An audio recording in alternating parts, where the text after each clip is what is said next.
지난주 토요일 날 그 이태원에 압사 참사로 인해 그 지금까지 아마 156명이 희생당했습니다. 이 참사에 대하여 그 현 정부의 관련자들은 자기들 책임이 아니다라고 말을 합니다. 이 참사는 미리 대비할 수 없는 것이었다. 주최자가 없는 이 축제를 시민을 통제할 수 있는 방법은 없다. 설령 경찰과 소방 인력을 배치했더라도 이 참사는 막을 수 없었다라는 말을 합니다.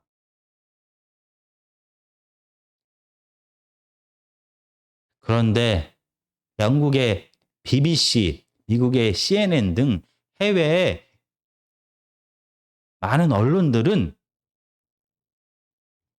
이 이태원 참사가 사고가 아니다, 인재다라고 말을 하면서 현 정부가 대비하지 못했음을 비판합니다.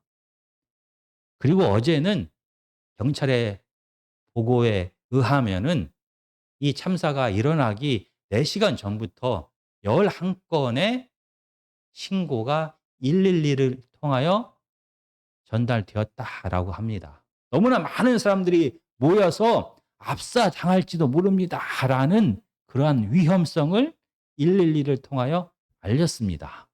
무려 11건의 통화가 있었다라고 합니다. 그럼에도 불구하고 아무런 조치가 취해지지 않았습니다. 이렇게 정부, 힘을 가진 사람은 내 책임이 아니다라고 말을 합니다. 오늘 하나님의 본문은 하나님 나라에 대하여 말을 합니다. 하나님 나라의 왕 대신 살아계신 하나님은 세상의 임금들과 어떻게 다를지에 대하여 오늘 살펴보고자 합니다. 마태복음 10장 24절에서 33절까지입니다.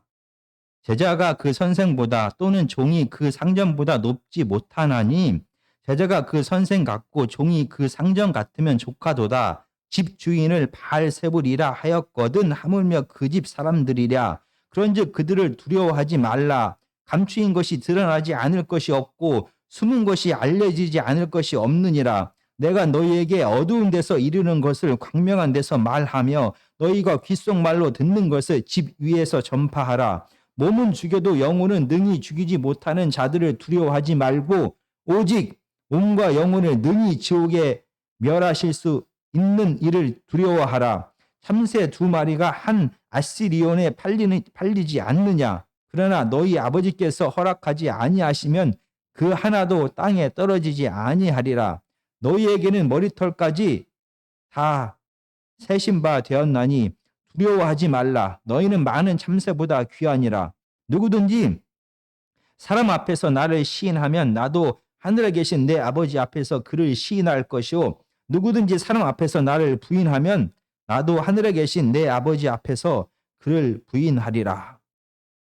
지금 마태복음 10장은 제자들을 향해 예수님께서 미리 앞으로 있을 고난에 대하여, 핍박에 대하여 경고하십니다. 정말 하나님의 뜻대로 부르심을 받은 하나님의 제자들은 마치 하나님의 부르심을 받은 예수님께서 이 땅에 오셔서 하신 그 일들을 똑같이 따라하게 됩니다. 하나님의 뜻은 바로 이 죽음과 두려움이 가득한 온 세상에 하나님의 생명력을 불어 넣는 것입니다. 이 죄의 문제를 해결하여 이 죽음에서 생명으로 그들을 회복시키는 것이 예수님의 사명이었고 바로 예수 그리스도를 쫓아 살아가는 예수님처럼 생각하고 예수님처럼 말하고 예수님처럼 행동하는 제자들의 사명 역시 이 땅에 하나님 나라를 실현하는 것을 뜻합니다. 이것을 팔복에서는 화평이다라고 말합니다. 이렇게 하나님의 뜻, 하나님의 사랑과 정의가 이 피조물, 피조세계에 실현되는 것을 공의라고 말합니다. 하나님의 제자들의 사명, 하나님의 자녀들의 사명은 이 땅에 공의를 실현하는 것입니다.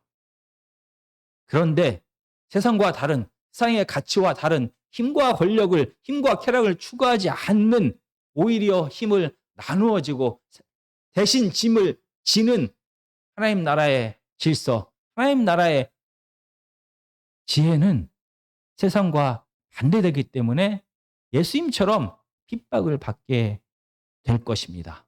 그럼에도 불구하고 세상의 어떤 핍박과 압력 속에서도 하나님의 자녀들은 이 사명을 멈춰서는 안 됩니다. 이 땅에 온전한 하나님의 뜻이 실현될 수 있도록 해야만 하는 것입니다. 그러나 하나님의 뜻은 하나님의 방법대로, 하나님의 성품대로 순수하게 변질되지 않은 상태에서 실행되어져야만 하는 것입니다. 아무리 고난 가운데 있더라도 하나님의 자녀들은, 제자들은 세상과 타협하지 않고 하나님의 뜻대로, 하나님의 방법대로 이 세상을 하나님께서 오시기 전까지 하나님 나라가 확장되게, 생명의 풍성함이 확장되게, 사랑과 정의가 풍성한 나라로 만들면서 살아가야만 되는 것입니다. 이게 바로 예수님께서 말씀하신 제자들에게 요구하는 지혜와 순결입니다. 그리고 나서 오늘 본문에서는 이 예수 그리스도를 대적했던 그 무리들이, 예수님의 적들이 제자들도 공격할 것이다. 핍박을 할 것이다. 이 핍박에 대하여 제자들은 어떠한 마음 자세를 가져야 되는지에 대하여 말합니다. 한마디로 두려워하지 말라라고 말합니다. 3번이나 이 짧은 본문에서 3번이나 두려워하지 말라. 이 적들을 두려워하지 말라. 이 세상을 두려워하지 말라라고 3번이나 강조하십니다. 왜냐하면 3가지 이유를 말씀하십니다. 첫 번째가 26절입니다. 그런즉 그들을 두려워하지 말라. 감추인 것이 드러나지 않을 것이 없고 숨은 것이 알려지지 않을 것이 없느니라. 세상의 적들을 두려워하지 않아야 되는 첫 번째 이유는 하나님께서는 반드시 모든 것이 다 있는 그대로 드러나게 하실 것이다 라고 약속하셨습니다. 왜 이렇게 10만 명이나 모일 것을 미리 알면서도 왜 정부는 대비를 하지 않았을까? 왜 파출소에서 많은 인원들이 필요합니다 라고 요구했는데 왜 이를 거부했을까? 이렇게 많은 사람들이 모일 것을 알면서도 아무런 일을 왜 행하지 않았을까? 이렇게 이 참사가 벌어지기 4시간 전부터 11통의 112 전화를 통하여 압사당할 위험이 있다라고 알렸음에도 불구하고 왜 특별한 조치가 취해지지 않았을까? 이러한 여러 가지 의문들이 분명히 존재합니다. 그런데 힘을 가진 자는 자기들의 잘못을 드러내기를 원하지 않습니다.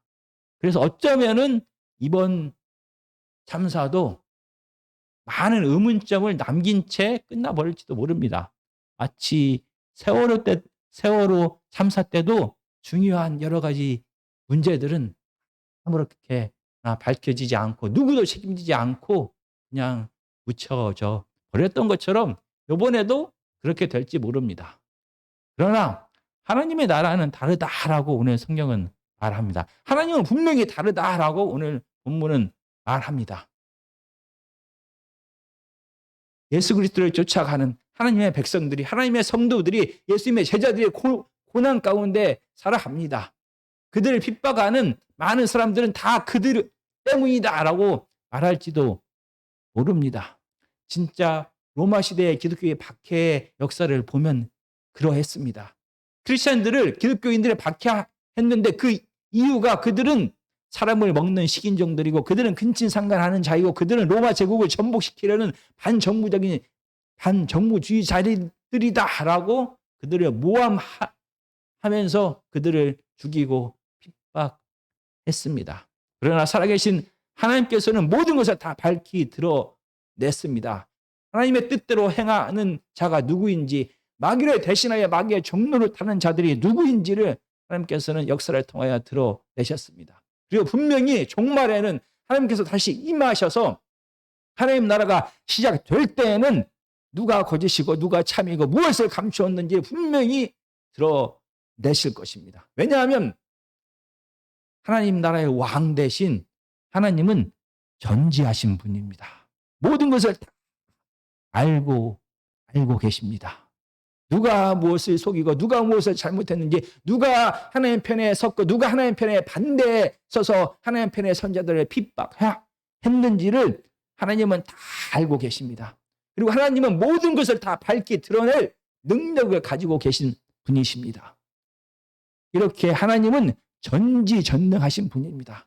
우리는, 제자들은, 이 세상은 하나님 앞에 다 서 있습니다. 하나님 앞에서 살아갑니다. 사람들 눈에 보기에 하나님이 안 보일지라도 여전히 하나님은 왕 되셔서 이 땅을 다스리고 계십니다.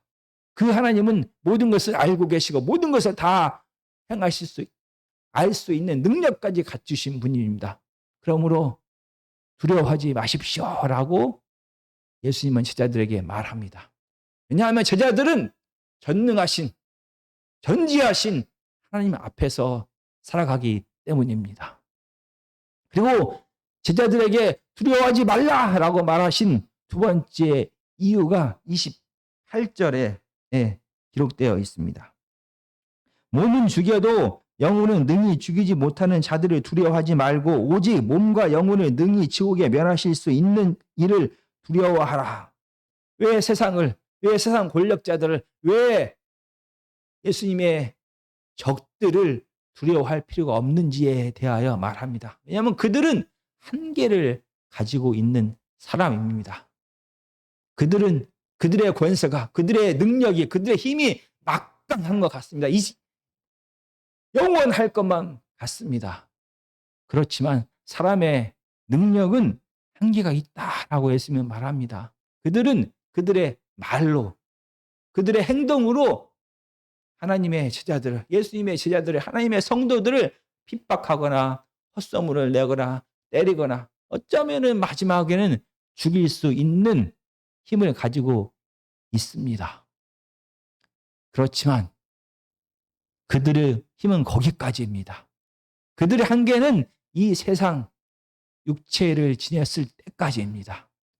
하나님 나라의 왕 대신 하나님의 힘은 영원합니다. 한계가 없습니다. 마귀가 주장하고 있는 지옥에까지 하나님의 권세가, 하나님의 능력이 임한다라고 오늘 본문은 분명히 말합니다. 사람들은 우리의 육체까지만 죽일 수가 있습니다. 그러나 하나님은 영과 그리고 우리의 몸까지 모든 것을 주관하시는 분이십니다. 그분의 능력은 일시적인 것이 아니라 영원합니다. 그래서 그분은 반드시 모든 것을 다 알고 계시기 때문에 반드시 무엇이 선이고 무엇이 악인지를 드러낼 것이고, 누가 하나님 편에 섰고 누가 하나님 편에 서지 않았는지를 드러내시고 그들의 행위에 따라서 심판하실 것입니다. 그 심판은 영원한 것입니다. 28절은 몸과 영혼을 멸하실 수 있다라고 말합니다. 여기서 멸한다라는 것은 존재 자체를 완전히 사라지게 한다라는 뜻이 아닙니다. 하나님의 뜻대로 행하지 않는 자들에게 그들에게 생명을 빼앗아 버린다라는 뜻입니다. 하나님의 생명을 빼앗아 버린다라는 뜻입니다. 그러면 그들은 하나님의 생명 없이 두려움과 고통과 아픔과 불안과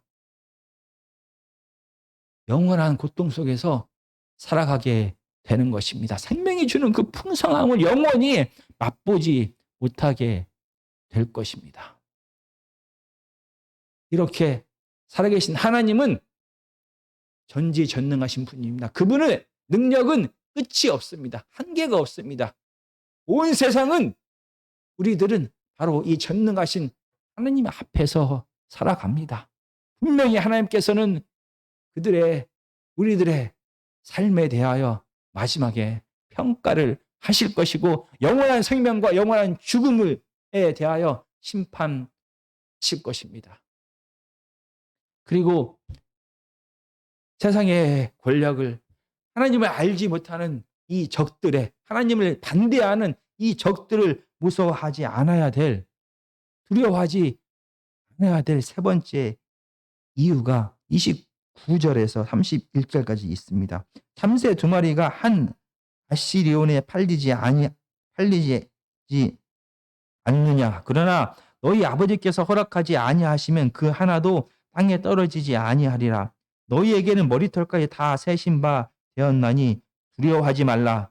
너희는 많은 참새보다 귀하니라. 하나님의 제자들이, 예수님의 제자들이 두려워하지 않아야 되는, 예수님의 적들을 두려워하지 않아야 되는 이유가 바로 하나님은 그들을 사랑하신다라고 말합니다. 마태복음은 다시 한번 오늘 본문은 참새에 대하여 말합니다. 마태복음은 6장 26절에 보면은 공중의 새를 보라. 심지도 않고 거두지도 않고 창고에 모아들이지도 아니하되 너희 하늘 아버지께서 기르시나니 너희는 이것들보다 귀하지 아니하냐. 라고 이미 6장에서 하나님의 자녀들이, 하나님의 백성들이 얼마나 귀한 존재인지를 말씀하셨습니다. 그리고 오늘 본문에서 다시 한번 이 참새 이야기를 말씀하십니다. 온 세상을 하나님께서 다스리고 계십니다. 어쩌면 많은 사람들은 온 우주를 다스리고 계신 하나님께서 이 하찮은 사람들 보기에 아무것도 아닌 참새에 대하여는 마음을 쓰지 않을 거다라고 착각할 수도 있습니다. 그런데 오늘 본문은 그렇지 않다라고 말합니다. 이 세상에서 사람들 보기에 가장 하찮아 보이는 피조물 이 참새조차도 하나님께서는 그들을 보호하시고 공급하신다라고 말합니다. 하나님의 시선에서, 하나님의 마음에서, 하나님의 생각에서 그들을 떠나보내지 않고 있다. 그들이 하나님에게 중요하다라고 말하는 것입니다. 그런데 하물며 하나님의 제자들은 어떠할까라고 오늘 성경은 말합니다. 그러면서 30절은 여러 가지 이 방법으로 하나님의 자녀들이 얼마나 중요한지, 하나님의 자녀들을 하나님께서 얼마나 생각하고 계신지 결코 버리지 않고 있다라는 것을 여러 가지 방법으로 말합니다. 너희에게는 우리 한글 번역에도 제일 먼저 나왔습니다. 그런데 헬라어 순서로 이 순서를 바꿔서 너희에 대하여는 제일 먼저 앞부분에 두었습니다. 참새보다 너희가 정말로 귀하다라는 것을 강조하기 위하여 너희는 를 제일 앞에 두었습니다.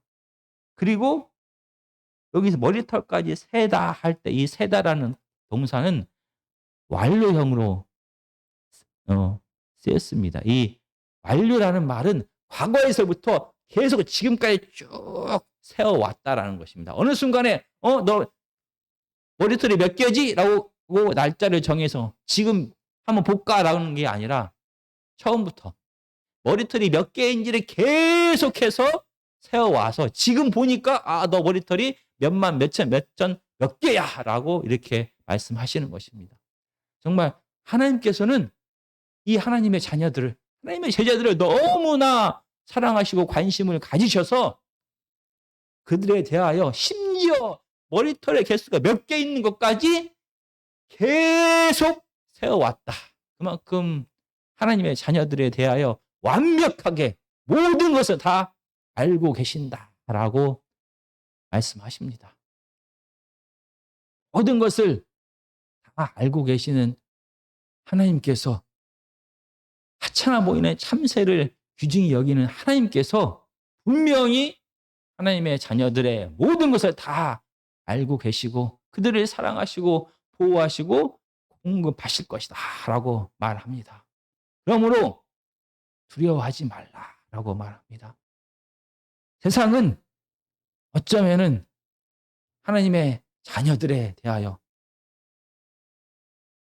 하찮이 여기고 힘이 없는 것처럼 여기고 무시하고 조롱하고 때리고 죽이기까지 할 수도 있습니다. 마치 하나님께서 하나님의 자녀들을 돌보지 않는 것처럼 포기하신 것처럼 보일 때도 있습니다. 그러나 분명히 오늘 하나님의 말씀은 아니다. 하나님께서 너희를 결코 포기하지 않고 있고 너희를 얼마나 중요하게 생각하는지 모르다. 너희의 모든 상황을 다 알고 계시고 과거부터 지금까지 계속 지켜봐왔고 함께했고 공급하고 계시고 지켜보고 있고 모든 것과 함께하고 있다. 너희를 정말로 사랑하신다라고 말합니다. 이렇게 전지전능하신 하나님 아버지께서 우리 앞에 계시고 우리는 그 앞에서 살아갑니다. 그 하나님께서 우리를 정말로 사랑하십니다. 그렇기 때문에 두려워하지 말라라고 오늘 본문은 말합니다. 정말 세상에서 힘을 가진 자들이 그 힘을 이용하여 하나님의 자녀들을 핍박할 때 우리는 너무나 두려워할 것만 같습니다. 아무리 하나님께서 약속하셨더라도 하나님께서 살아계시고 전지전능하시고 그분이 모든 것을 알고 계시고 마지막 때에 그분이 심판하실 것이고 그분이 우리와 함께 하시면서 우리의 모든 상황을 다 알고 계신다라고 말해도 어쩌면은 예수님의 제자들은 직접 핍박을 받게 되었을 때 두려워했을지도 모릅니다. 하나님의 그 약속, 내가 너희와 함께 하기 때문에 두려워하지 말라라는 이 약속이 실감나지 않았을지도 모릅니다. 그래서 오늘 본문은 맨 처음에 예수 그리스도와 제자들과의 관계에 대하여 미리 말합니다.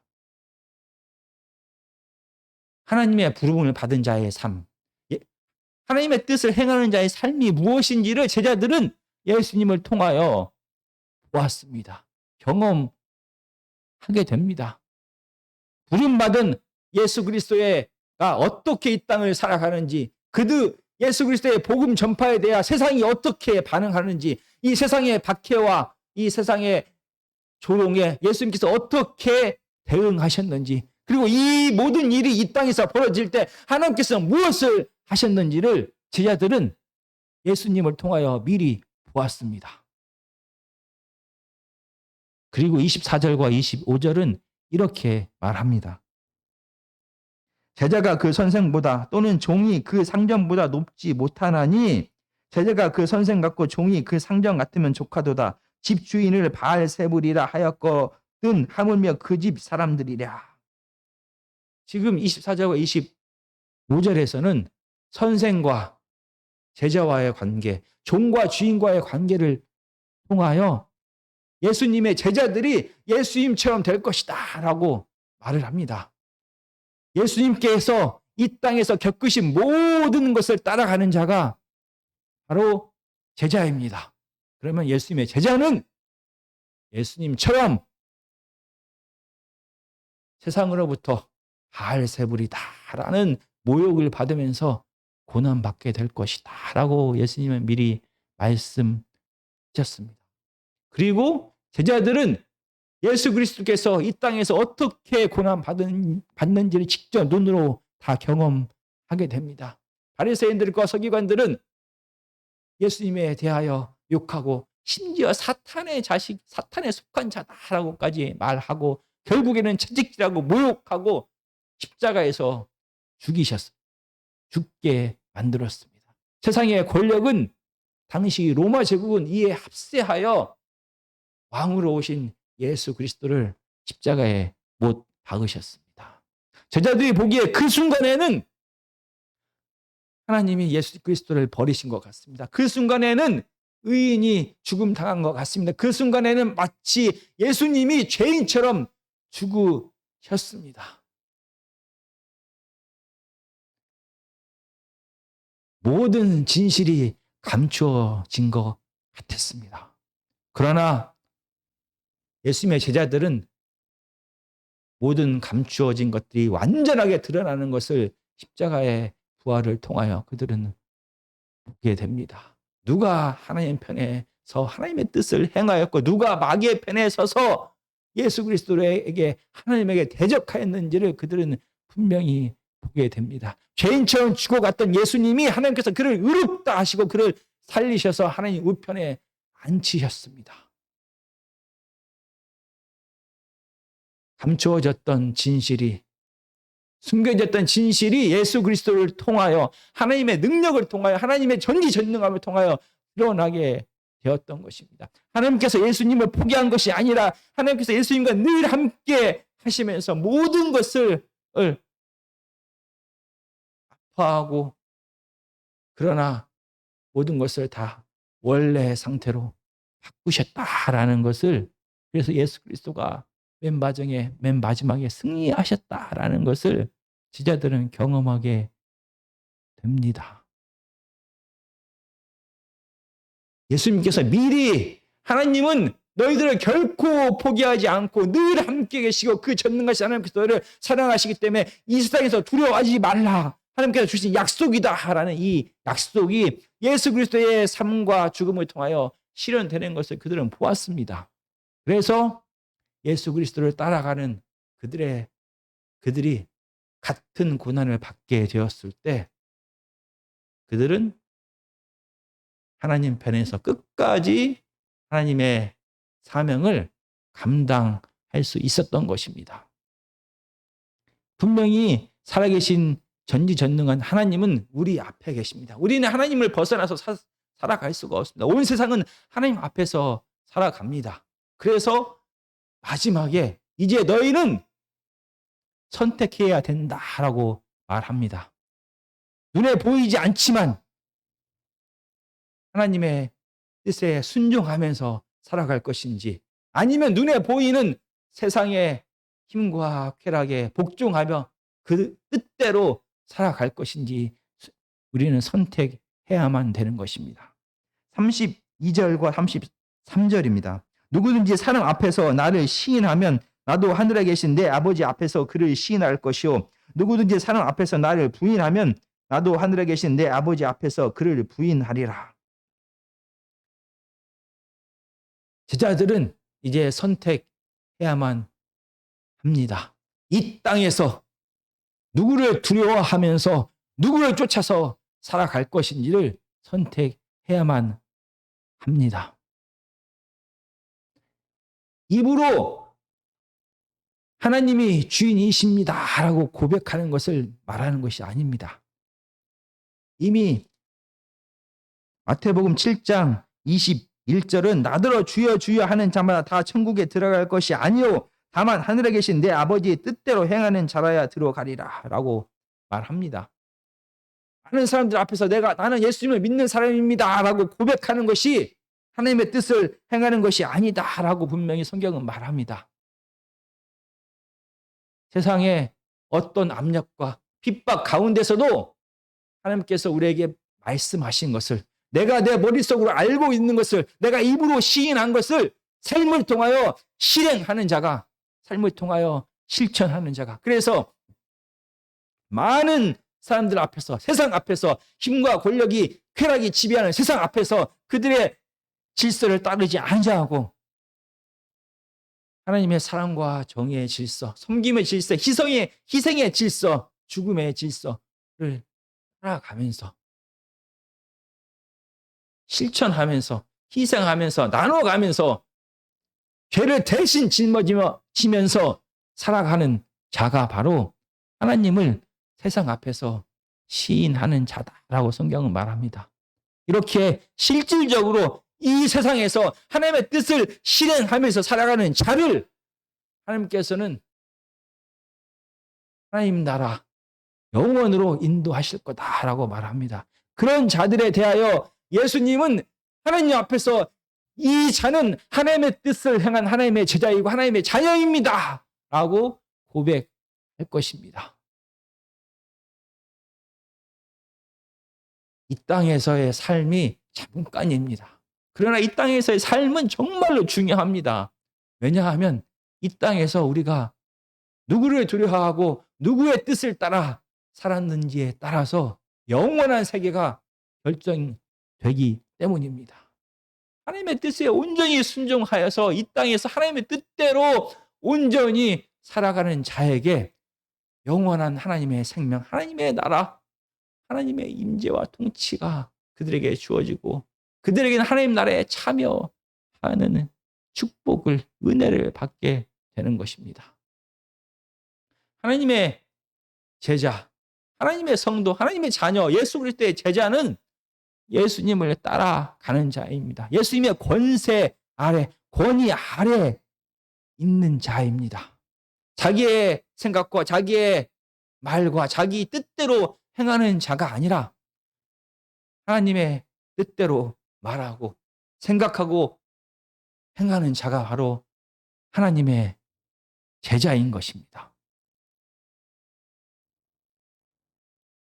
예수 그리스도를 닮아가는, 이렇게 예수님처럼 말하고 생각하고 행동하는 자에게 예수님이 겪었던 고난을 겪게 될 것이다 라고 성경은 우리에게 말합니다.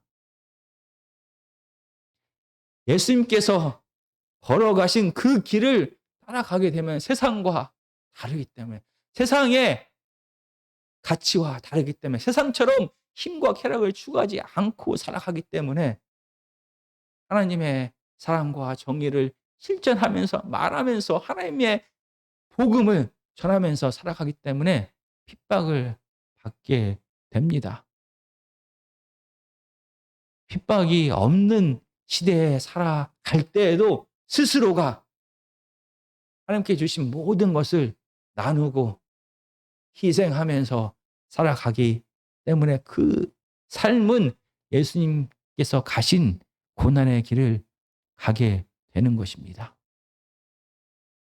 모든 것을 알고 계신 하나님, 모든 것을 하실 수 있는 그 하나님께서 왜 이 고통의 문제, 이 고난의 문제를 그냥 내버려 두셨을까?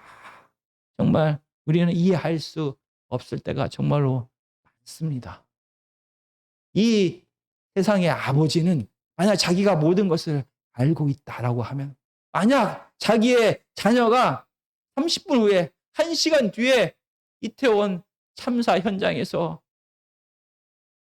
정말 죽어갈 것을 알았다라고 하면 그 아버지는 가만히 있지 않습니다. 만약 그 아버지가 그 부모가 모든 자기의 힘과 능력을 다 동원해서라도 이 참사를 막을 것이고 그 참사 속에서 자기의 자녀를 구할 것입니다.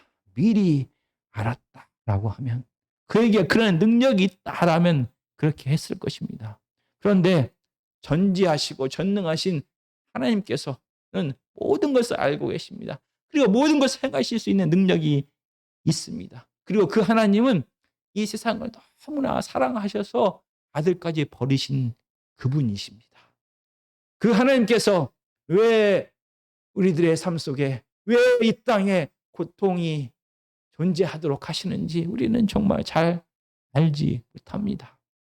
그러나 분명한 것은 하나님은 여전히 이 세상을 다스리고 계시고 그 하나님은 여전히 모든 것을 알고 계시고 그 하나님은 분명히 모든 것을 다 하실 수 있고 그 하나님은 온 세상을 너무나 사랑하시는 하나님이라는 것은 분명합니다.